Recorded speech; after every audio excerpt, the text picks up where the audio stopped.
Le doy la bienvenida al senador Emilio Álvarez y Casa, senador independiente, integrante del Grupo Plural, miembro del Frente Cívico Nacional. Gracias por estar aquí. Guillermo, siempre una alegría estar en el Financiero. Buenas noches. Muchas gracias, Emilio. No habíamos tenido la oportunidad de platicar desde el 2 de junio, día de la elección, y quisiera que arrancáramos la conversación ¿Cómo no? Con un balance de lo que sucedió ese día. Sabemos qué pasó y yo te preguntaría, ¿cuál es el balance y por qué supones que pasó lo que pasó? Mira, en realidad como todos los problemas complejos, tienen respuestas complejas, pero déjame darte algunas ideas. Esperábamos un resultado tenso o competido, pero no de esta magnitud. Entonces, la primera respuesta, te diría, fue desconcierto. A las 6 de la tarde, Santiago Taboada tenía encuestas propias que le hacían afirmar que él había ganado, y eso generaba optimismo porque se veía una competencia cerrada. En la tarde sale ya más en la noche, con retraso y con dificultades, el conteo rápido del INE, que acabó dando unos resultados certeros. Los preps de los estados muy mal, ¿no? Los preps de los estados muy mal. Y luego hay una especie de dinámica de falta de información que ha ayudado a la desconfianza y a la reserva. La gente se entera esencialmente por Claudia Sheinbaum que Xóchitl ha reconocido su derrota. Y eso generó una especie de orfandad para mucha gente, molestia. Luego Xóchitl salió a dar una explicación. Y eso ha generado una enorme discusión porque el hecho de que Xóchitl haya reconocido su derrota no es sinónimo de renunciar al legítimo derecho a la defensa o denunciar las irregularidades, porque no hubo una cancha pareja en todo este proceso. Al contrario, hemos dicho en todos los tonos que se enfrentó una elección de Estado, no solo por la intervención del presidente, de los siervos de la nación, de los aparatos de los gobernadores, de los medios públicos, sino porque en realidad se presentaron elementos de la contienda no solo anticipada, sino con ríos de recursos no fiscalizados. Le hemos dicho al INE, sí, el INE fue muy bueno, muy capaz para montar las casillas, pero le faltó la tarjeta roja cuando hubo estas condiciones de no respeto a la equidad y a la imparcialidad. Se tenía la hipótesis de que el voto oculto iba a ser un voto opositor, y resulta que no fue el voto opositor, sino fue a favor del gobierno. Eso es una sorpresa, porque generalmente el voto oculto es un voto que no es para el gobierno. Acá jugó en contra. Por supuesto, habrá que hacer muchas revisiones y balances de la oposición. Yo creo que hay que hacer también un ejercicio de autocrítica de las cosas que no funcionaron en campaña. Pero también llama la atención que el porcentaje de votación haya sido bajo. O sea, pensamos, al menos cuando empezamos a recibir la información en la jornada electoral, que habría una gran participación. Resulta que fue menor que hace 6 años. Y eso llevaría, por ejemplo, en la Ciudad de México, el voto de gobierno salió o fue movilizado y el voto opositor no salió en la misma dimensión. Pareciera entonces que del 21 para acá el gobierno aprendió la elección y hizo las operaciones conducentes y el voto opositor no salió con la misma fuerza. ¿Habrá sido la violencia que lo inhibió? ¿Habrá sido la falta de interés? ¿Habrá sido la falta de un mensaje certero? Pero en todo caso nos conducimos hacia un nuevo México, un cambio de régimen, una condición distinta. Algunos ya lo vivimos, más me lleva el sabor de boca de esto hacia los 70s, principios de los 80s, un México con poca pluralidad, pero también habrá que hilvanar finamente lo que eso significa, porque la evaluación, creo, Guillermo, no tiene que ser solo de la oposición, también tendrá que hacerlo el gobierno, porque hoy la democracia no solo es el ejercicio de las mayorías, es fundamentalmente y sobre todo el respeto a las minorías, que no son tan minorías. Cuando tú ves el voto en la Cámara de Diputados, ves el 42% al voto opositor y 54% al voto de gobierno. Tratan de hacer esta narrativa de aplastamiento, pero cuando tú ves las cosas en su proporción, me parece que no es el caso. Hay sí, en esta necesidad de evaluarse de ambos extremos, de oposición y gobierno, señales que preocupan. Por ejemplo, sí me preocupa este intento de agandalle de la sobrerepresentación en la Cámara de Diputados. Tienen 54% y quieren pasar al 75%. y la oposición tiene 42% y la quiere mandar al 25%.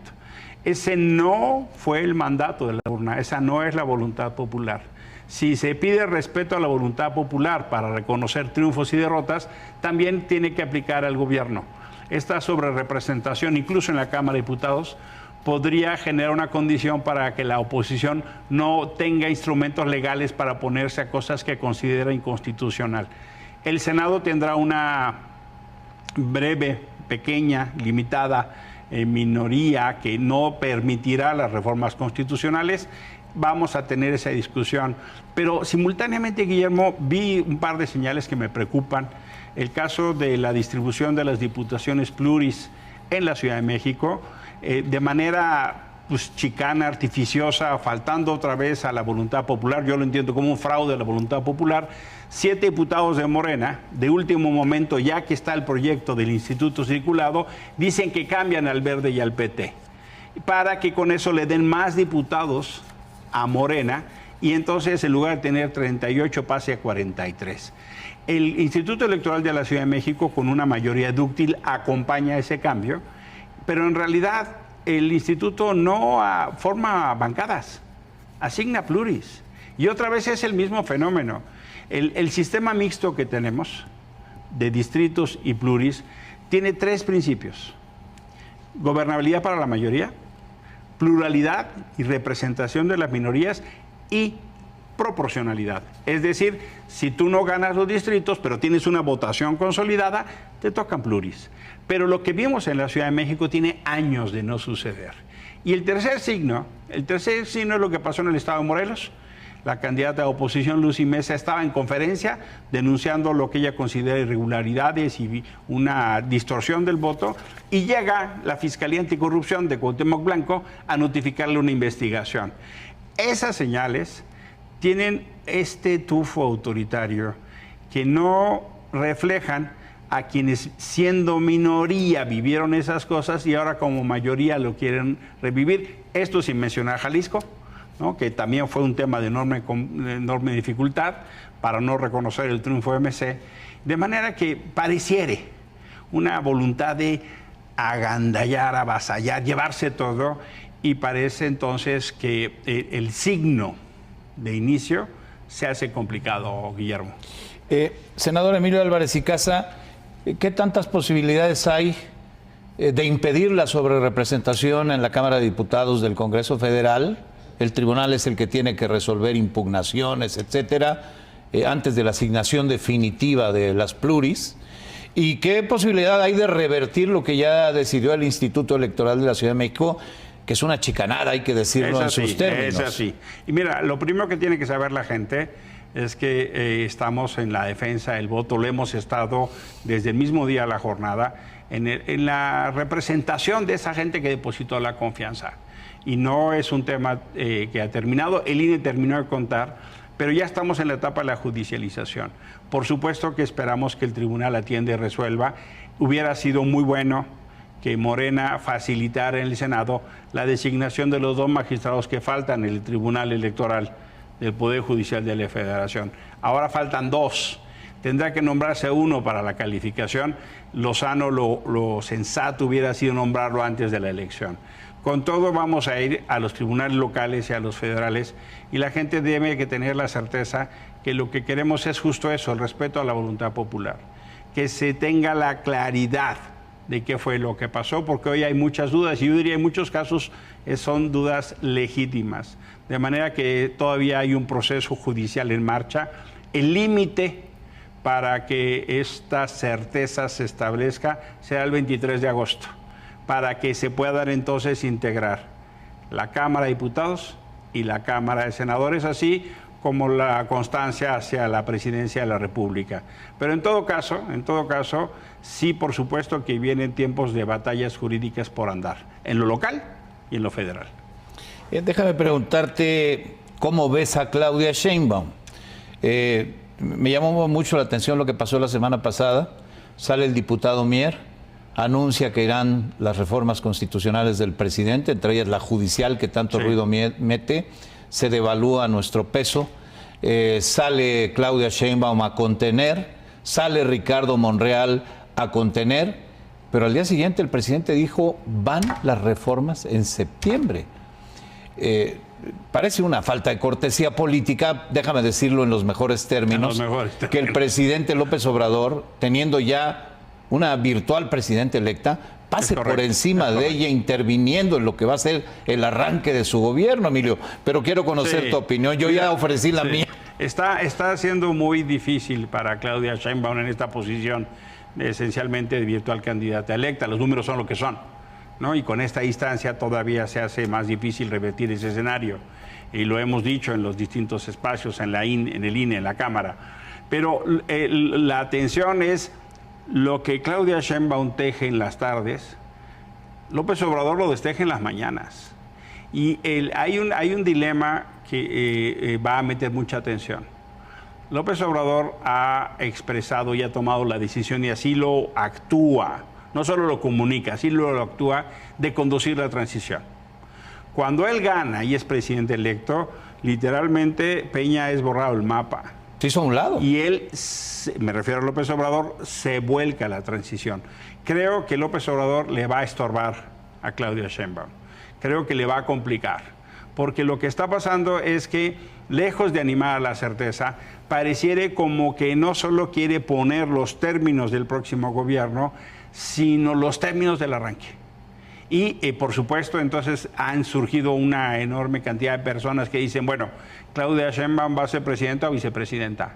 Esas ideas que teníamos de que López Obrador se iba a su rancho, pareciera que ya están en duda. El mismo López Obrador entre de Hover. Que si se lo pide se queda. Que si se lo pide se queda, pero además que tiene el derecho a decir su opinión si algo no le gusta. A disentir. Esos signos me parece que van a estar complicando. Que Claudia Sheinbaum esté teniendo que decirle a los inversionistas, que Juan Ramón de la Fuente esté tratando de calmar, o que el equipo operativo de la transición esté tratando de apaciguar, va a generar una enorme tensión, porque claro que el Poder Judicial, la independencia del Poder Judicial es la garantía de que se respetan las decisiones y el Estado de Derecho. ¿Podemos convenir que está nuestro Estado de Derecho debilitado? Sí.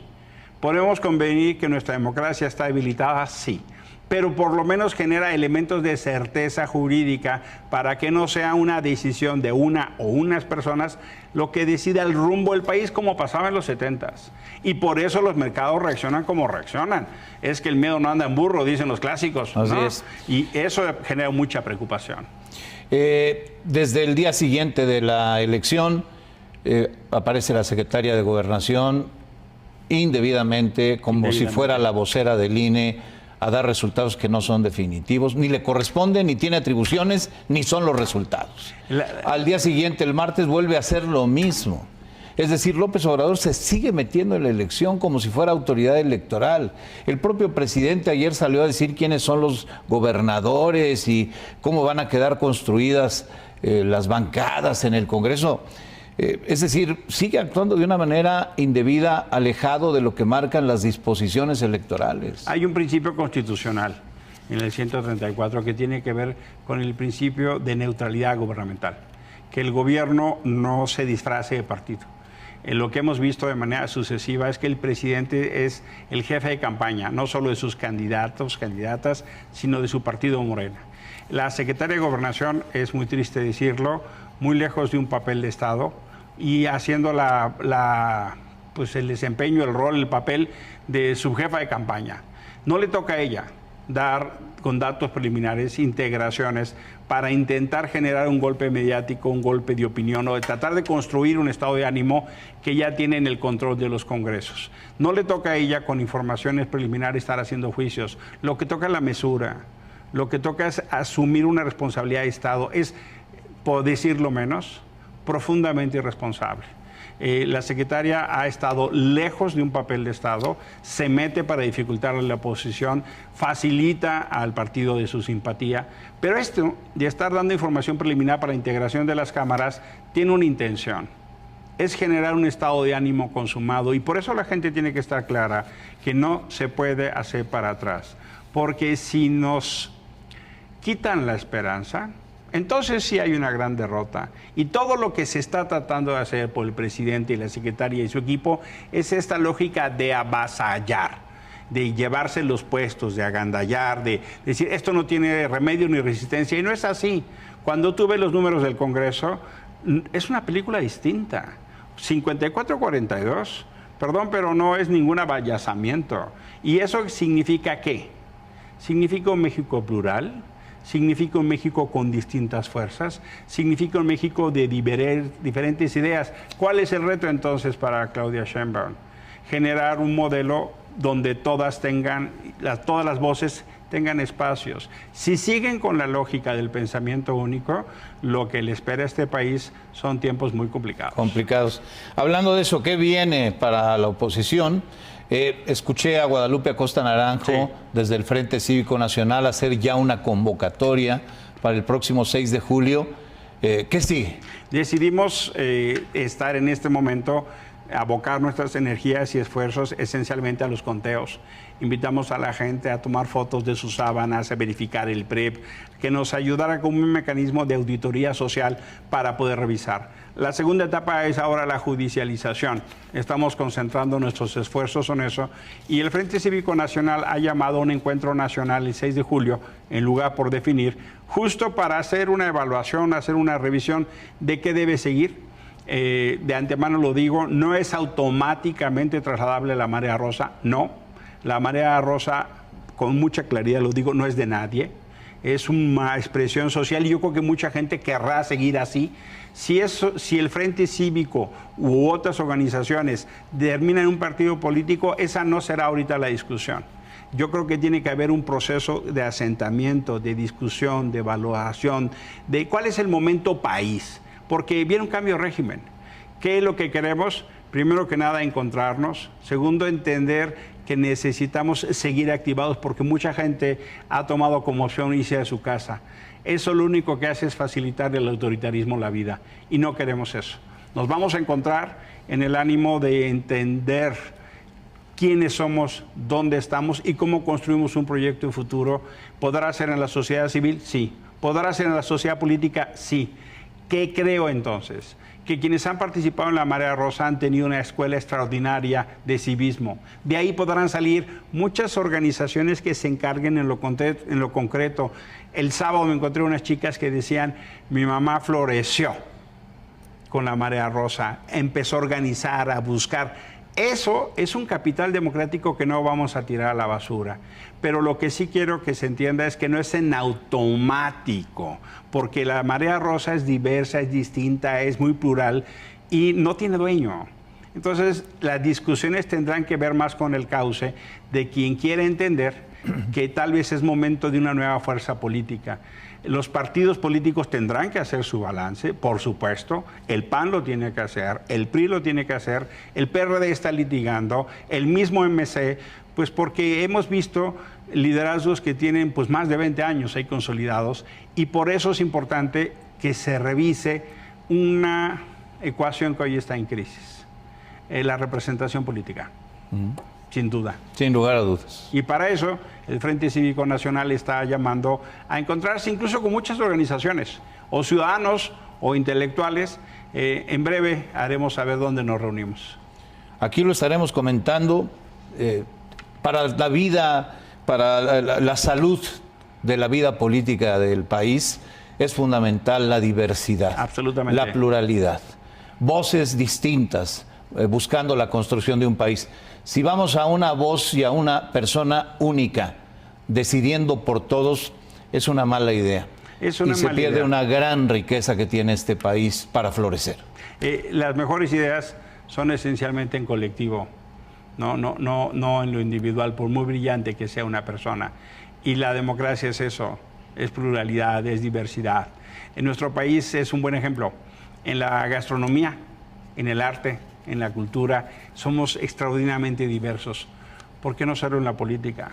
Creo que es la mejor fórmula para garantizar justo que todas las voces tengan lugar. Un país multicolor en todos los sentidos. Absolutamente. Y hacia allá vamos. Hay que hacerse cargo, hay que revisar, hay que valorar, pero no hay que perder el sentido. Como diría Pedro Casaldáliga, este obispo que estaba en la Amazonía, cuando le preguntaban, oiga, don Pedro, usted lleva años luchando para que no quemen la Amazonía y maten indígenas. Y él decía, reconociendo autocríticamente, yo soy un soldado derrotado de una causa invencible. Aquí la causa invencible es la democracia. Son nuestros derechos y nuestras libertades. Esa es la causa invencible. Con eso nos quedamos. Con eso nos quedamos. Senador Emilio Álvarez y Casa, gracias por estar aquí. Gracias, Guillermo. Hasta pronto, gracias. Hasta pronto.